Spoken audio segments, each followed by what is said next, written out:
Kita po sa video na yan ang pamumuo ng isang water spout o ipo-ipo sa katubigan ng barangay Punta Waling-Waling Poblasyon sa Donsol, Sorsogon. Ayon sa Donsol MDRRMO, nangyari yan bandang alas 9 ng umaga. Umaripas ang takbo mga tao nang papalapit na sa lupa ang ipo-ipo. At nang nakarating na sa lupa, nagliliparan na ang debris. Natuklap ang bubong ng isang bahay at nagsitumbahan ng mga motorsiklo. Wala namang naitalang nasaktan sa insidente. Pabugso-bugso man ang ulan, tuloy po ang bakasyon ng mga turista sa Baguio City ngayong long weekend. At mula sa Baguio City, nakatutok live si EJ Gomez. EJ? Pia, mas marami ng bakasyonista dito sa Baguio City ngayong araw. At nakikita naman natin, mas mabigat na ang daloy ng trapiko. Ganyan yan, kahit napabugso-bugso pa rin ang malakas na ulan. Ang Baguio City LGU naman, naka-full alert pa rin para sa paparating na bagyo. Maaraw na ngayong araw sa Baguio City kumpara kahapon. Pero pabugso-bugso pa rin ang malakas na ulan na di alintana ng mga bakasyonista. Sa Burnham Park, enjoy pa rin ang mga nagbabike. Ang Botanical Garden naman ang pinasyalan ng pamilya ni Rizan na mula Cavite. Pangalawang balik na po namin, ma'am. May mga bago na po kami nakita. So mas maganda na po yung experience ngayon sa loob. Kahit maulan at saka pagi, para kami nasa Amerika, feel na feel namin. Fur babies naman ang bitbit ng pamilya Piol sa kanilang pamamasyal. Family na namin sila. So ayan, mga naka-outfit. And ayun, gusto lang din namin silang libutin. Cozy weather kasi dito. Go-to namin to as a family. Baguio City talaga. Every time may long weekend. Pasado alas 3 kanina nang lumitaw ang makapal na fog sa City of Pines. Would still find the rain a part of the charm of visiting Baguio City. Kaya in spite of that, marami pa rin umakyat. Mag-search ang mga bookings natin sa mga accommodations. Sa rami ng turista, lalong bumigat ang trapiko, partikular sa rotonda ng Session Road. May mga pulis naman na tumutulong magmando ng traffic. Kahit na maulan, business as usual ang eksena dito sa Hangar Market na bagsakan ng gulay dito sa Baguio City. Pero ang mga paninda, bagsak presyo. Napipilitan na lang daw mga nagtitinda para ang kanilang mga paninda maging pera. Nahihirapan ding ibiyahe ang gulay sa bagsakan at mga palengke dahil sa patuloy na pag-ulan.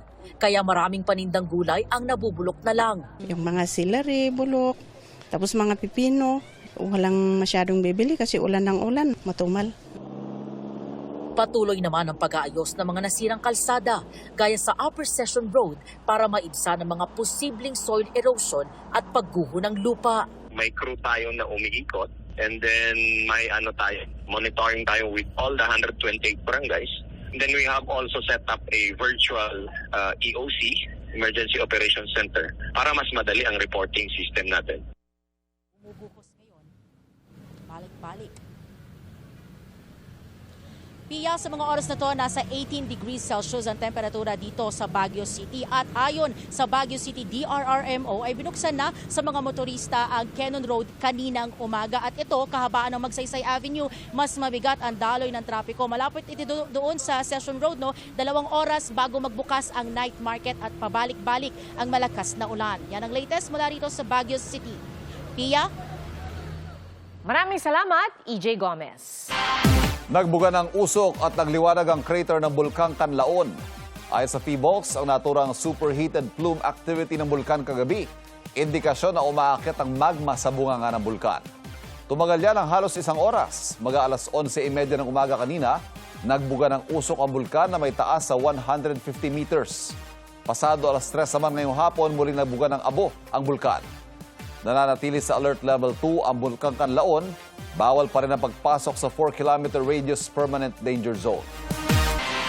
Hulikam ang pang-hold up na magkaangkas na lalaki sa isang ahente ng alak sa Pototan, Iloilo. Yan at iba pang nahulikam na pagnanakaw sa ilang probinsya. Tinutukan ni Jamie Santos. Pagparada ng delivery truck na iyan sa labas ng paaralan sa Pototan, Iloilo, bumaba ang driver at tumawid ng kalsada. Makalipas ang ilang minuto, lumapit ang magkakaangkas na lalaki sa truck at tinutukan umano ng baril ang ahenteng naiwan sa truck.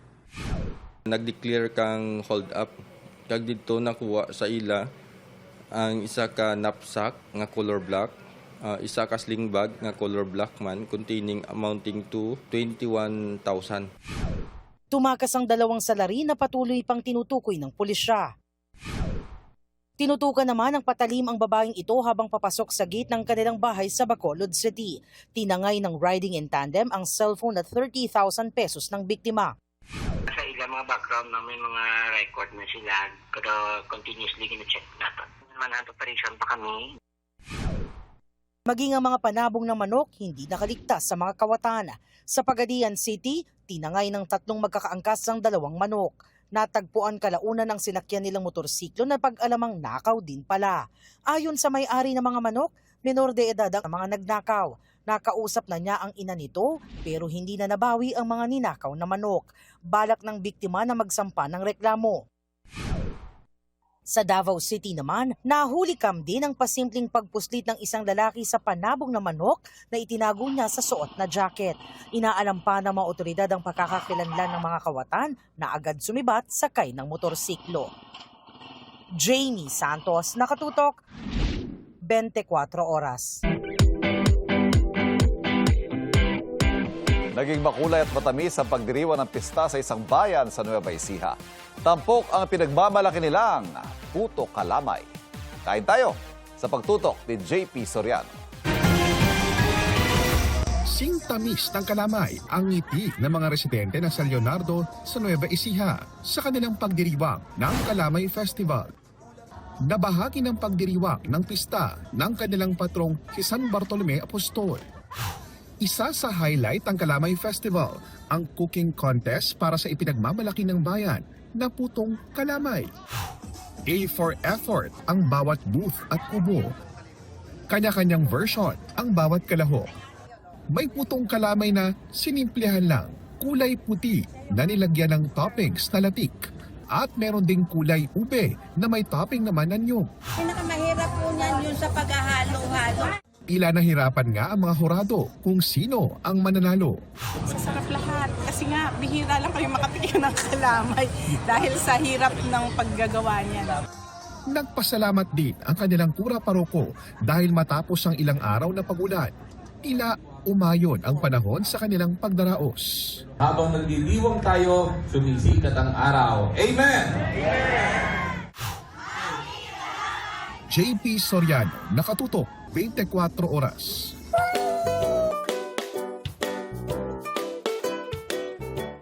From ipepet lang to naging pet na real quick. Yan ang mala-organic encounter na magkasintahan sa nakita nilang stray cat sa isang overpass. Yan ang usapang pets ni Athena Imperial. Nagtago siya sa'yo. Nang pauwi na ang magkasintahang Ivor at Pearl mula sa mall, may nakita sila sa overpass na something small. That something is a kuti na humaling sila sa kanyang angking lambing kahit pa may something sa kanyang mata. Yung mata kasi niya, habang tigas-tigas yung mata niya, something wrong, nakasara siya. Tapos, nasisipa-sipa po siya nung ibang tao doon pang lakad kasi malapit-lapit siya sa mga tao. Tapos, may time na sobrang nasa gilid siya ng edge, tapos konting apak lang, isang apak lang, malalaglag na siya, baka masagasaan siya. Ang saglit lang na pag-pet sa kuting, nauwi sa desisyong siya'y kupkupin. Hindi ka gano'n dyan? Uuwi ko na. Dinampot ko na rin siya. Ayun, sabi ko, kuha na ng paper bag yung partner ko. Hindi ko kayang maisip na parang responsibility ko siya. Dinala ng Instant for Parents ang kuting sa vet para mapasuri at mapagamot ang kanang mata. From stray kitty, isa ng healthy cat ang kanilang fur baby na pinangalanan nilang Sam. Kung may capacity naman pong tumulong and mag-adapt, mag-rescue, napakalaking tulong na po yan. Hindi naman po natin kailangang iuwi. Yung simpleng pakain lang, tapos yung pavet sila kung kaya, tapos maghanap ng pwedeng mag-rescue or adapt sa kanila. Napakalaking tulong na po nun. Athena Imperial, Nakatutok, 24 Oras. Patay sa babaeng 50 taong gulang sa Tanhay, Negros Oriental matapos pagtatagayin sa ulo ng kanyang live-in partner. Ayon sa investigasyon, pauwi na mula sa piyesta ang biktima at suspect kasama ang 2 anak. Mainit umano ang pagtatalo ng biktima at suspect dahil sa selos. Batay sa salaysay sa pulisya ng isa sa mga anak, sinuntok ng maraming beses ng suspect ang biktima, saka kumuha ng itak at pinagtataga ang kanyang ulo. Agad tumakas ang suspect na pinaghahanapan ng kapulisan. Sinusubukan pa ng GMA News na makuha ang panig ng mga kaanak ng biktima at ng suspect. Inihahanda na rin ang reklamong murder laban sa suspect. Tatlong bagyo ang patuloy na binabantayan sa labas ng Philippine Area of Responsibility ayon sa Pag-asa. Nag-redevelop bilang tropical depression ang dating bagyong Neneng. Nasa labas po yan ng PAR at namataan ito sa layong 660 kilometers north-northeast ng Itbayat, Batanes. Mayroon din bagyo sa layong 1,055 kilometers east ng Eastern Visayas. Ang Typhoon Saudel naman nasa layong 2,555 kilometers east ng Northern Luzon. Sa ngayon, walang epekto po ito sa bansa, itong tatlong bagyo. Pero ayon po sa Pag-asa, asahan na magiging maulap ang panahon at magkakaroon ng pag-ulan sa susunod na linggo dahil sa habagat o southwest monsoon. Nagpapaalan po yan sa Ilocos Region, Cordillera Administrative Region, Cagayan Valley at malaking bahagi ng Central Luzon. Habagat din ang nararanasan sa Metro Manila at natitirang bahagi ng Luzon. Asahan ang posibleng pag-ulan at thunderstorms sa Metro Manila, Ilocos Region, Cordillera Administrative Region, Cagayan Valley, Central Luzon, Calabarzon, Occidental Mindoro at Oriental Mindoro bukas hanggang Martes. At pagdating po ng Miyerkules hanggang Biyernes, asahan naman ang panakanakang pag-ulan sa Zambales, Bataan at Occidental Mindoro, dala ng habagat.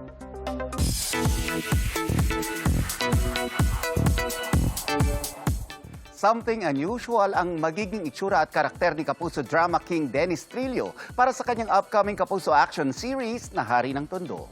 Yan ang aking chika. Kung nasanay tayo sa clean look ni Dennis Trillo sa mga nagdaan niyang serye tulad ng Sanggang Dikit for Real, Maria Clara at Ibarra, maging sa Pulang Araw, maninibago raw tayo sa role ni Dennis sa upcoming Kapuso Action Series na Hari ng Tondo. Tila giveaway dyan ang kanyang scruffy look ngayon. Ang gaganda ng mga eksenang ginagawa namin doon, nakakatuwa katrabaho si Direk Enzo dahil grabe yung pagtutok niya sa mga bawat characters ng show. Makakasama ni Dennis sina Ruru Madrid, Rocco Nasino at marami pang iba. Hindi raw halos sila gumagamit ng kadobol pagdating sa maaaksyong eksena. Ngayon siguro yung pinaka-ma-action talaga, nag-prepare kami talaga dito lahat ng mga action sequences. Ginagawa namin ng actual para, alam mo yun, makita nila na talagang pinaghirapan namin bawat eksena.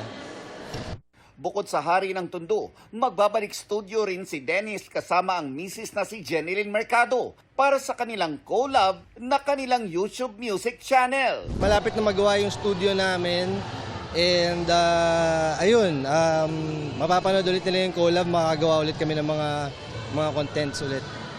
Full support si Dennis sa bagong album ni Jen kung saan may kantang dedicated para sa Kapuso Drama King. Magkahalong kilig at pasasalamat ang sukli ni Den.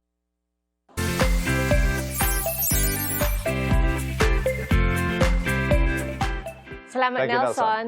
Hitik na po sa kaalaman, puno pa ng karunungan ang pag-iikot sa Intramuros sa Maynila. Kabilang kasi sa mga pwede ninyong makasama sa pamasyal ang mga senior citizen tour guide na mayaman sa karanasan at kaalaman. Nakatutok si Darlene Can. Mahigit 7 milyong turista ang bumisita sa Intramuros, Maynila nitong 2025. Bawat sulok ng walled city na itinayo noong panahon ng mga Kastila, may natatanging kwento. We can tell you the story of Santiago and then you can translate it in France. Because if you are here, it's very important that you will know. Kwentong masigasig na ibinabahagi ng 69-year-old na si Edgardo Satira, dating reporter sa radyo. Ngayoy kabilang sa mga senior citizen na tour guide sa Intramuros. It's challenging yung pagiging senior tour guide, but challenging in effect na ako'y nagiging masaya naman. Hindi naman siya yung parang mahirap dalhin. No experience din sa 80-year-old na si Erlinda Flores na maging Intramuros tour guide. Pero anya, sakto ito para malibang at ma-enjoy ang retirement sa pagiging caregiver abroad. Ito talaga gusto ko. Gustong gusto ko to. Kasi talaga gusto ko magtrabaho sa labas eh. Ayoko sa labi, nakaupo lang, gusto ko dumadaldal. Bukod kina Edgardo at Erlinda, may 15 senior citizen tour guides na accredited ng Department of Tourism. Ginagawa nating pagkakataon yung turismo para manatiling aktibo, produktibo, at syempre empowered yung ating mga lolo at mga lola. Yung mga senior citizen kasi natin, mayaman sila sa karanasan, maraming experience of course. Hindi biro ang training para maging accredited tour guide. Kailangan pa namin mag-seminar for 1 week at saka yung fit to work.